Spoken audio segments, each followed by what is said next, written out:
So dito guys, sabi nila libre lang daw yung jeep dito. Pwede daw sumakay dito sa jeep na to. Libre lang sumakay dyan kuya. O libre lang daw dito guys. Libre lang, tour tayo dito guys. Hello. Magbablog lang tayo dito sa Plaza di Centro, Bagak, Bataan. So libre lang yung jeep dito. Dumadaan to lagi to dito. Tapos iikot-ikot lang siya dito. Bababa ka rin kung sa kanya sinakay.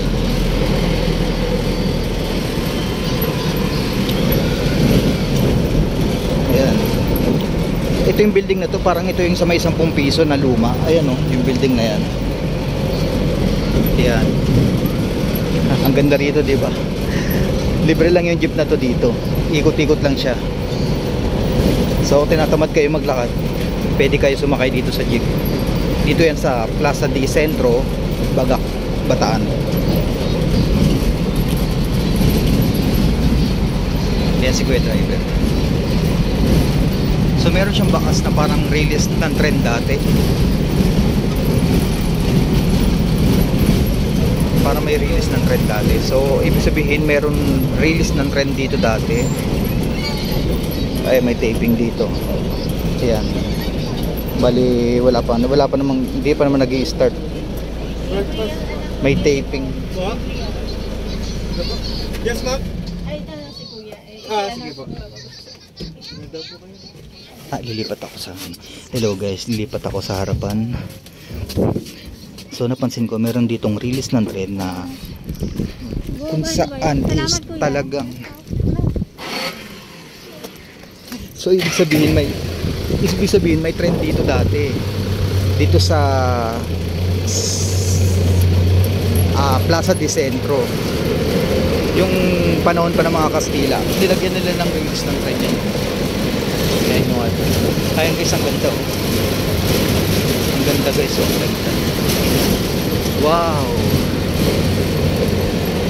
very nice ha. Mga building trend po.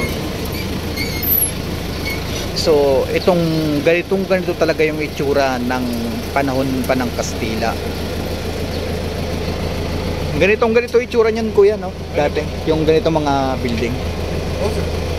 Nilipat lang naman natin dito. Nilipat lang po. Tatawid mo ng bahay kung gano'n dito dati. Develop lang po kayo dito. Kung wala itong bahay na nakikita dito, nilipat lang po natin.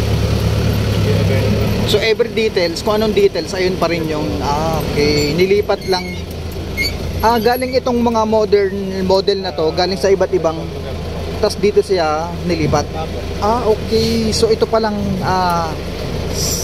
Plaza di Centro dito sa Bagak, Bataan. Yung mga lumang bahay pala sa buong Pilipinas inilipat dito. So every details is ganito po yun. Ganito siya. So every details makikita nyo may mga bubong, may mga ceiling, and then yan, yung mga ganito siya. Yan, inilipat lang siya dito. Ayan, ang ganda.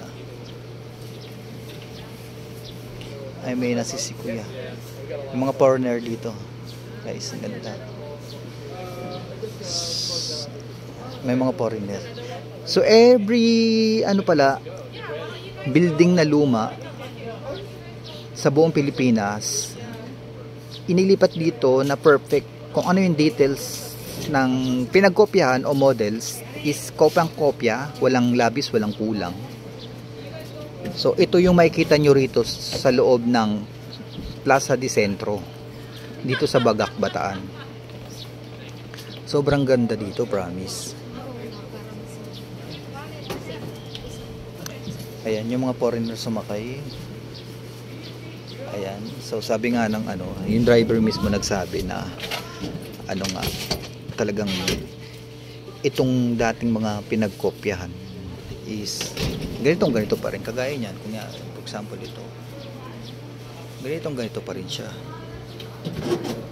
So hindi natin alam kung saan galing yung pinagmodelan nito, pero according nga sa mga natanungan natin is yung mga building na to is yung mga lumang building sa buong Pilipinas, yung mga pwede pang makopya is kinokopya at inilipat dito sa Plaza di Centro.